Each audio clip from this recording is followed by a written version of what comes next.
Hello, everyone, and welcome to 108 Degrees of Impact. I'm Matt Scott, and I'm here with Rocky Capizzi. Thanks for joining and being part of this. I really appreciate it, and I'm excited to learn more about the Made in the Shade project, to share more of your story.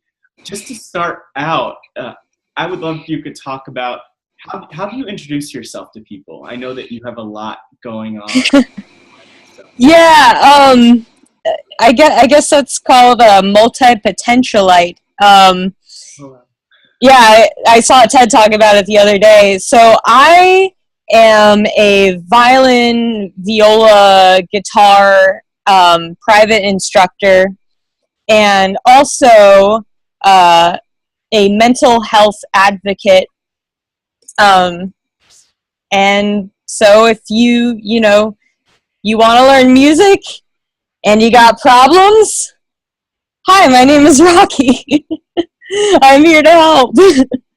Good to hear, and I'll make my first music pun of the interview. That's music to my ears. Oh!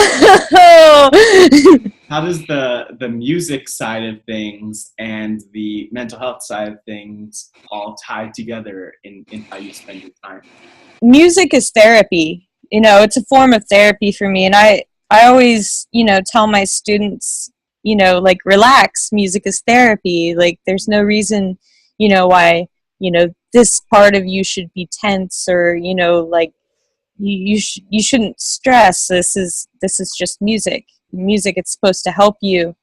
And I do express myself a lot, in songwriting, and like kind of work through my issues with depression, anxiety, fear of abandonment, suicidal ideation, through music and poetry as well. So I guess that is the point of intersection between, being a mental health advocate and being a musician. And I think the big word that comes to mind for me is like self-care. I have another friend who's her name's Jessica Villa, and she created an organization called Super Bands, which is all about basically fans of music coming together and using that music as self-care, despite everything with like your mental health, with suicidal ideation, and so on and so forth. I would love to know, where did Made in the Shade and the Made in the Shade project start for you? I've been dealing with, this stuff for, with myself for many years. God, probably since I was about 16 is like kind of when I had my first breakdown, and I feel like in the last 5 years it's been at least once a year that I get to a point where I don't want to live anymore, um and this time was really hard, like, breathe. But like pretty much my whole reality as I knew it, the whole life that I had, collapsed before my eyes, and uh and yeah, like, and I was just like, there's got to be a way for me to live another day. There's got to be, I've got to find a purpose. I have to find a reason to stay alive. And I I kind of feel selfish because I thought about this, like, as like interviewing all of the people I plan on interviewing, as kind of like, maybe there's something there for me, and then, maybe it'll help other people. But like, I think initially it was about my own sanity, and just like trying to grab onto anything in this world to keep me here, because like it gets scary. You know, Yeah. gets really scary. It's so interesting to hear that, because, and like, well, first of all, I just want to say how much I appreciate you, like, speaking up and getting out there, because that's the part that I feel um, probably most inspired by. Sure, you, and we'll get into all of the things that you're doing within the state, interviewing people and sharing their stories. But I'm inspired by the fact that you, like, yourself are saying, okay, I'm gonna stand up and address this and put myself out there, which I know it's not easy to do, but it's beautiful that you're doing it. And but the other side of that resonates with me is the fact that with 108 Degrees of Impact, I'm talking with people like you, learning from you and your stories and what motivates you. And for me, that's a huge learning experience. But as part of that, I definitely want to share so that if anyone else wants to learn more, that they can do that. And I think that's the powerful thing about what you're doing. Like, yes, you care a lot about hearing and learning and finding out what's out there for you, but there are other people who are listening and impacting. And what's some of the feedback that you've gotten so far about your project? A lot of positive feedback. One of my friends, and I was telling you about this earlier. One of my friends from Richmond who ended up moving to Washington. I think it was Seattle or Seattle.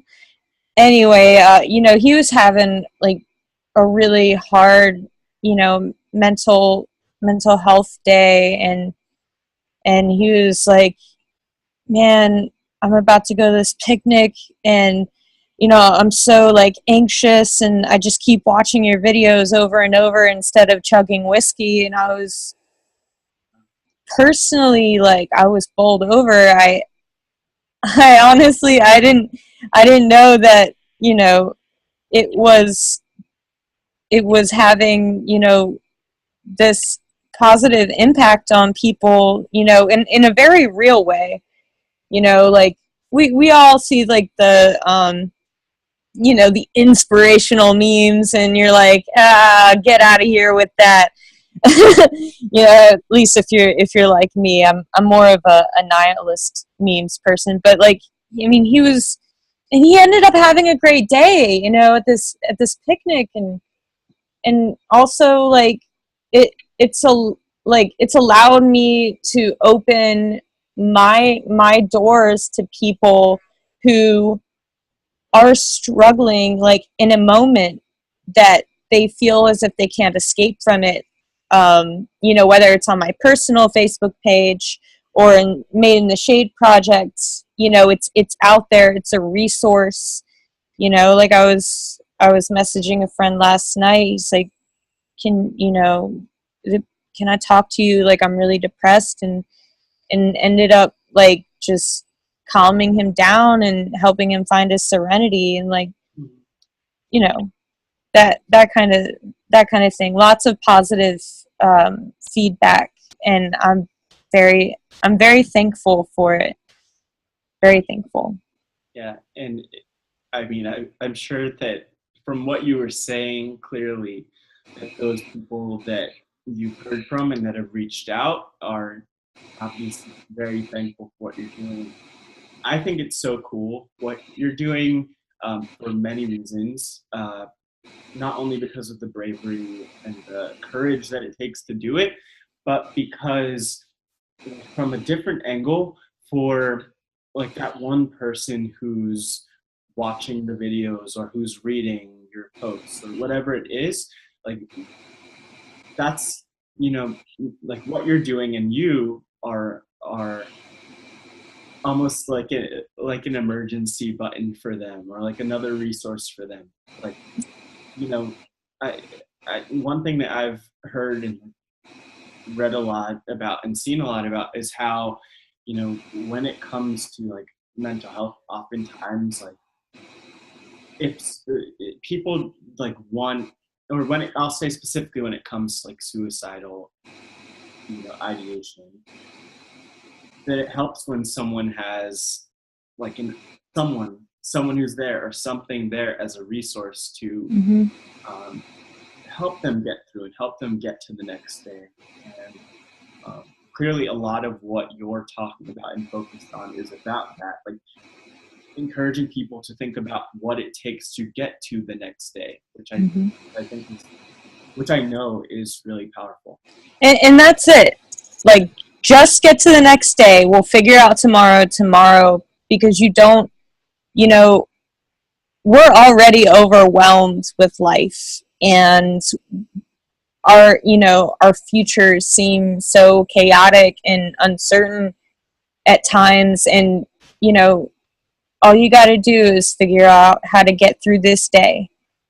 How do you stay alive today? Like, that's kind of the mantra of Made in the Shade project is, how what did you do to stay alive today? What are you going to do to stay alive today? It's very like present, mindful statement, and you just don't want to overwhelm people with, worrying about the future, because anything can happen. But like today, we can take it back. We'll still be depressed, but we can make it in the shade. Taking a step back, where did the name come from, and what was your inspiration? Or I should say, who was your inspiration, if it was a person? This is really cool.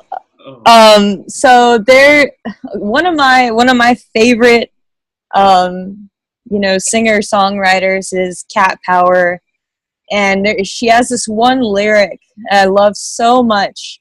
Got it made in the shade. I hope you don't hate it in the shade.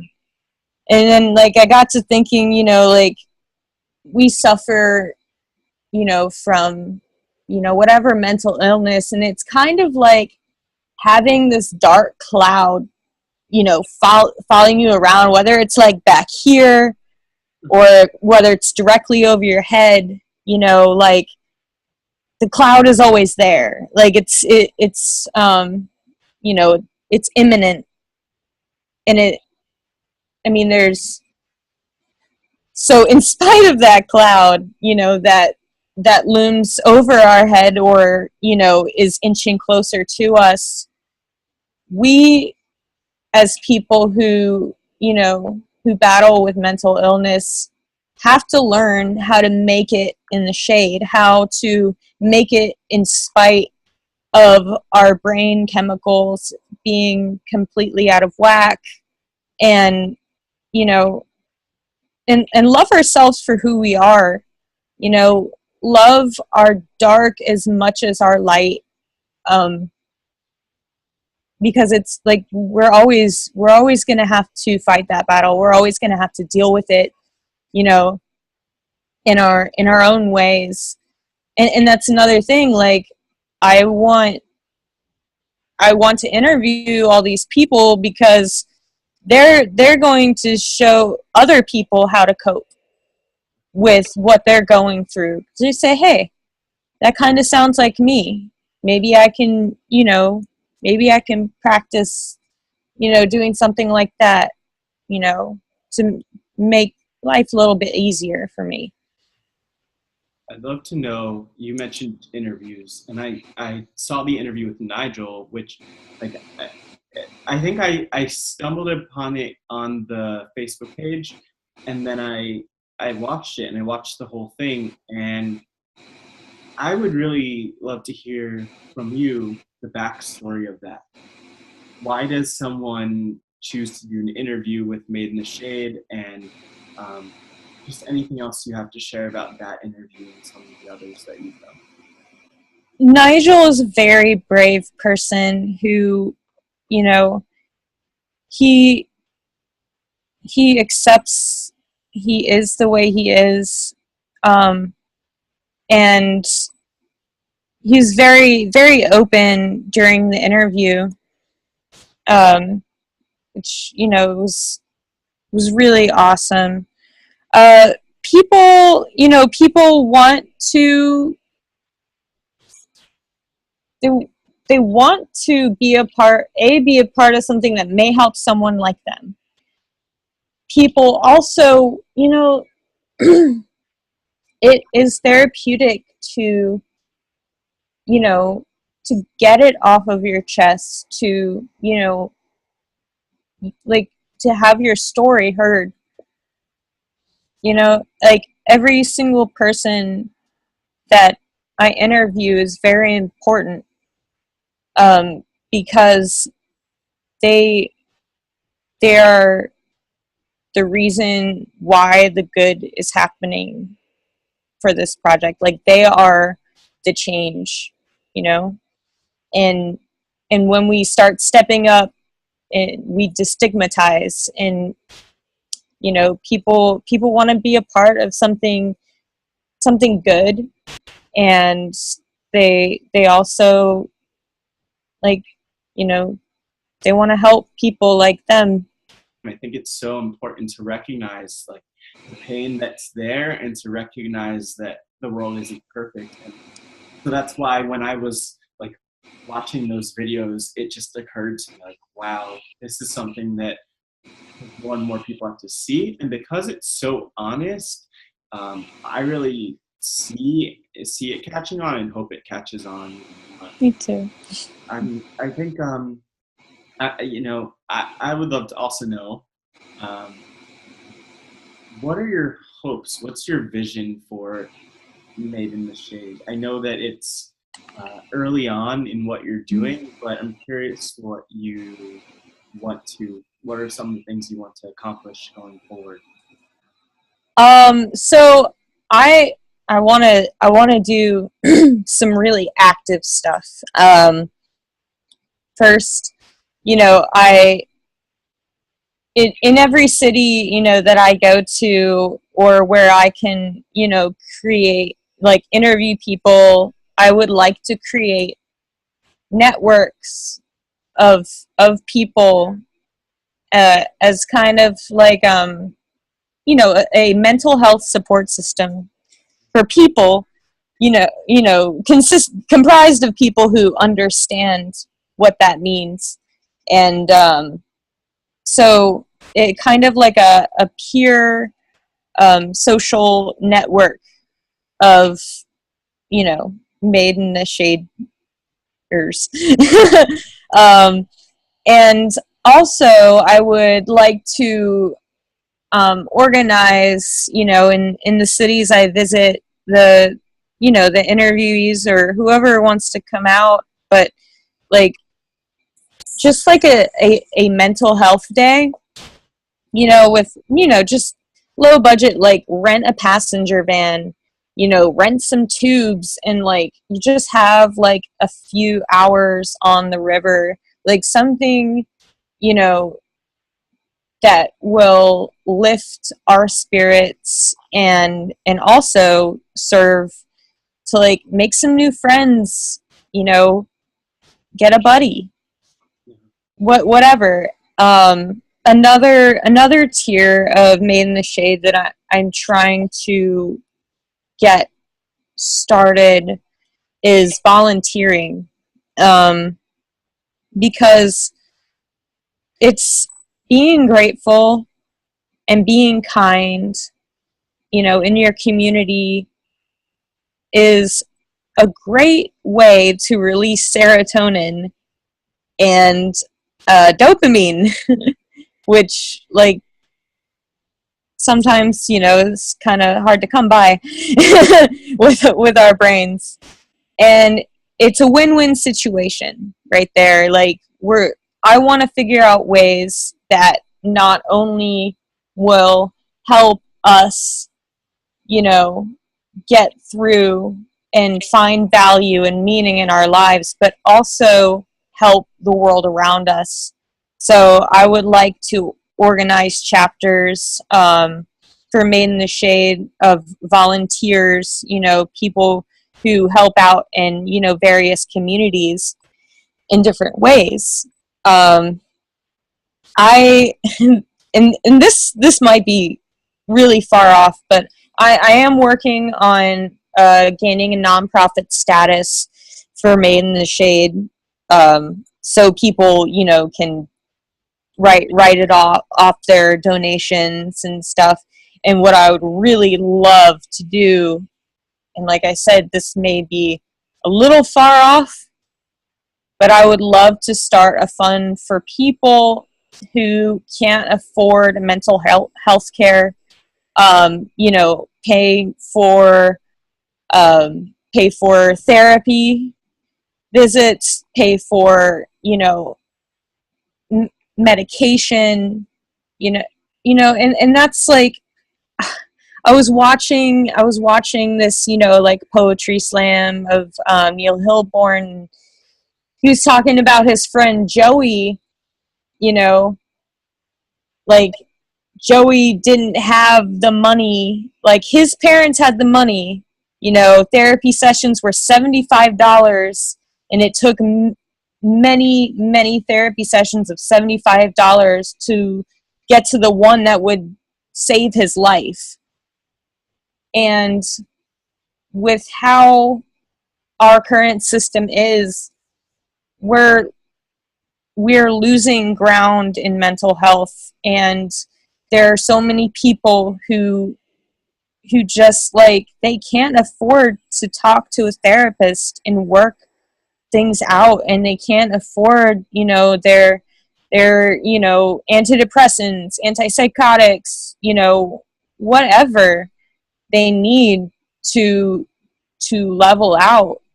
And oftentimes then you get into self-medication, which is actually exacerbates mental illness. So I would love for it to get to that point where we could set up chapters, and those chapters could like work with clinics to serve people in these communities who can't afford mental health care. That's a really amazing dream and an amazing vision to have. It all starts with a vision. That's the cool thing about what you're doing. Right now you have an idea of what you want to do. I have an idea of what I want to do with 108 Degrees of Impact. Everyone I'm talking to has an idea of what they want to accomplish, and it's really great for me to see that a lot of these projects or companies or podcasts start here, but the goal is really to get here and then here and then here. It's cool that you have that vision, because it's not just a selfish goal, like it's something that will actually make people's lives better, which I really appreciate, and I'm sure tons of people appreciate. And the cool thing is that as you grow more and more, that there will be more people who appreciate and are impacted. So I hope so. I can't imagine how valuable it is what you're doing, but it's not even, you can't even put it into words. I can't do this alone. I can't do life alone. And I want to do something, like, I've had this like whole paradigm shift, lately. Like all my life, I grew up thinking, oh yeah, I'm going to be a famous rock star, blah, blah, blah. And it just, I no longer see the fulfillment in having a goal like that, because it implies that I am alone and taking no one with me. And that, it's selfish, and it doesn't contribute to the world. And I want my, my destiny, or the intersection of you know, my purpose is to, you know, I want to take as many people with me as I can, and I want to make the world, you know, a shinier place. Yeah, I mean, Rocky, you are a rock star by doing that. You'll honestly, I think you'll be a rock star, and the rock star that you couldn't have even imagined in so many ways. You know, as you stick to this and as you keep pursuing this passion and this goal of helping people, like, you know, I think of the idea of superheroes, and like when a lot of people grow up, like I knew when I was like 7 years old, I wanted to be one of the Power Rangers, like one of those Nice. more famous Power Rangers. And now, like maybe that wouldn't be the coolest thing to be a superhero. Hey, I can't judge. I think Power Rangers are awesome. They were good in their own way, but I think it's cool because there's so much more out there. Like you could be all that you wanted to be and more. Maybe in completely different ways, but there is more to life than, you know, what we initially. Yeah, and there's more to life than specializing. You know, like I would say definitely, you know, I would encourage everyone, you know, who feels like they have a lot of interest, they have a lot of passions, to go for all of them, and not, you know, not limit yourself to just one thing if you don't want to do one thing. Like I teach French, and I'm like, you know, teaching myself Korean right now, and, you know, like doing violin, and I sell vintage clothes, and like, you know, like just go for it. Like don't let the world tell you you gotta do one thing. That's I don't know, that's so oppressive. Yeah, Like, yeah. And I think the other lesson I'm even starting to learn myself is like, yes, I'll say as a disclaimer before, we all have things that we want to improve about ourselves and that we want to improve, but like we're perfect the way we are, even as these imperfect things. Like characters on TV who are these archetypes of what we think the world should be. Those aren't humans are complex, and it's cool that you, I mean, very clearly and consciously like represent that, you know, complexity of humans. And, I'm really hoping that I see that you're embracing that, which is really inspirational.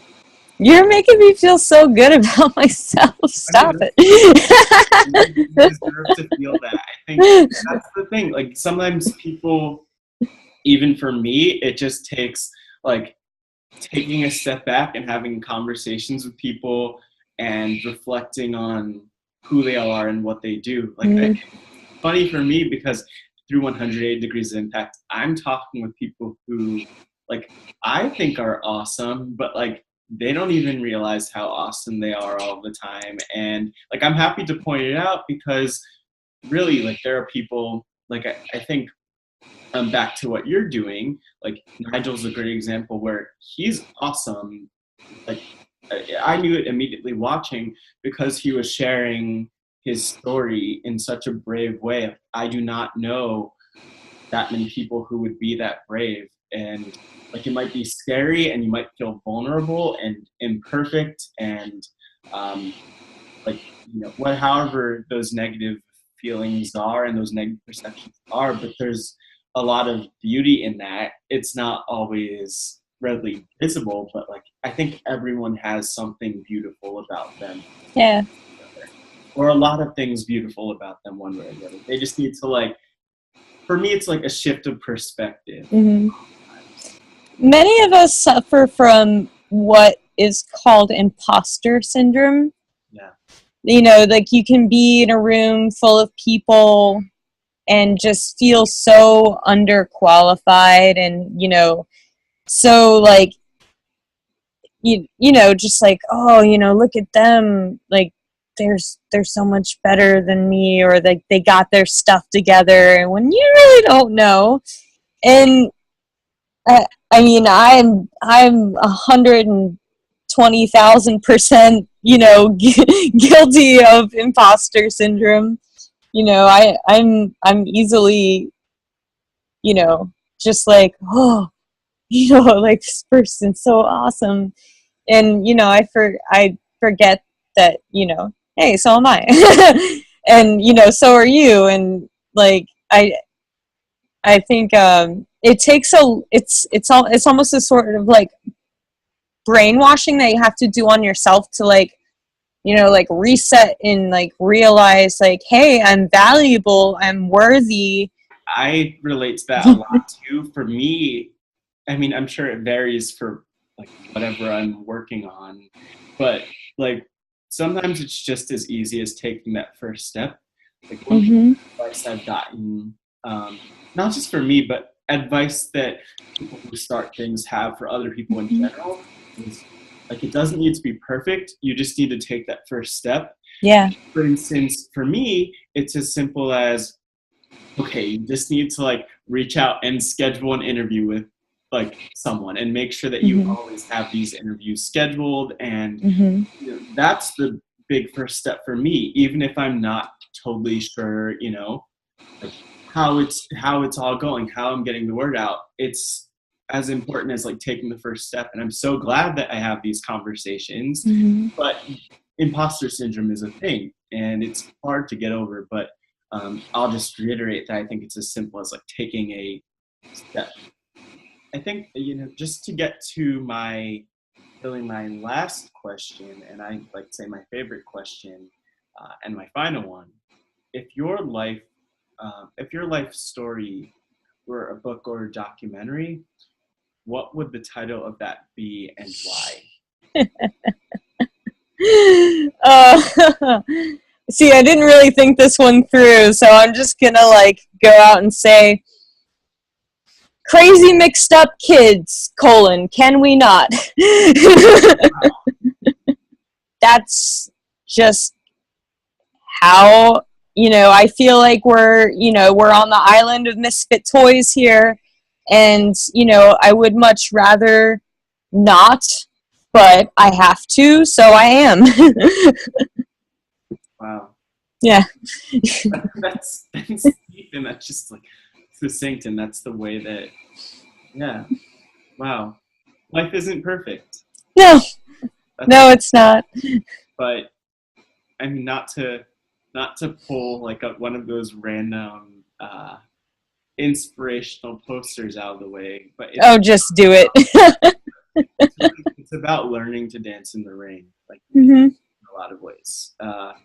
And I feel like your story is a good example of that. I mean, that's life. Like that's the world we live in. I think Hmm. in so many ways. But yeah, I think it's more like learning to be okay with people throwing large buckets of cold water at you.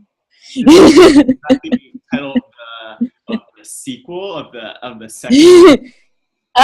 Yes. Because, you know, like, you know, yeah, we can appreciate the, you know, like the perspective, and, you know, I don't think that we necessarily have to be happy and content, you know, with getting rained on, but you know, we can learn how to cope Yeah, in healthy ways, you know, like shaking our fists at the sky, yeah, or you know, but not like, but not by, you know, if it starts raining on me, I don't want to feel like I have to harm myself, you know, in order to not feel wet, because I'm going to be wet anyway. Like, what am I going to do? yeah, And figure out a way to, you know, dry off a little bit. yeah. Like one aspect that I haven't touched on yet, and that I think has been implied, but that we haven't even really said, is that it's like it's important to recognize your emotions too. Mm-hmm. The goal isn't for us all to always be happy. And no, it would be so irrelevant. it would, yeah, and it's not like everyone who's watching, the rose-colored goggles are overrated. And so I think that that's the point. Like it's about learning to like recognize your emotions, Mm-hmm. and also to stand up and say, hey, like this is my life. It's not always perfect. It's not like, you know, In fact, most of the time it isn't, you no. know, and a lot of times, you know, I gotta work harder to get. I see it as a number line. You remember number lines? So you got the positive and the negative, or is it the other way around? Whatever, left, right. So you got, you know, the positive, the negative, and then you have 0, right? So think about this. You know, you got -4 and +4. So from -4 to 0 is a value of 4, right? And from +4 to 0 is a value of 4. However, from -4 to +4 is a value of 8. So, that being said, it is when you know, 0 is neutral, it's harder to, it takes more steps. It is a longer distance to get from -4 to +4. This is a fact, right? Yeah. All right. So going from -4 to neutral, you know, that's easy, right? You got to go twice as far just to get into, you know, a positive spot, you know, of the same, you know, of the same like numeric equivalent. And I really think that the saying "as above, so below" reigns so true. Because as good as something can feel, it can feel that bad too. And, you know, it's easy to forget that when you're feeling -4, that the inverse of that is +4, just as possible, but it takes twice as long to get there.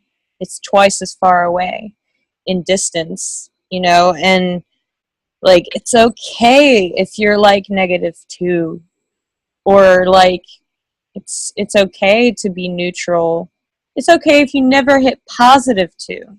That's like a huge part of all that you do, like helping people to like understand that. And you have a lot of wisdom and a lot of lessons to share, and I really appreciate that.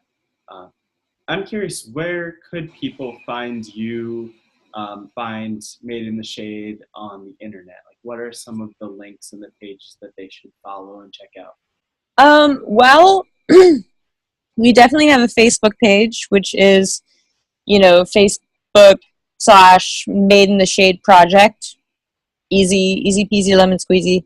I have a Twitter set up, although I'm really bad at Twitter. It's at Icy Sunny Days, which is another Cat Power lyric.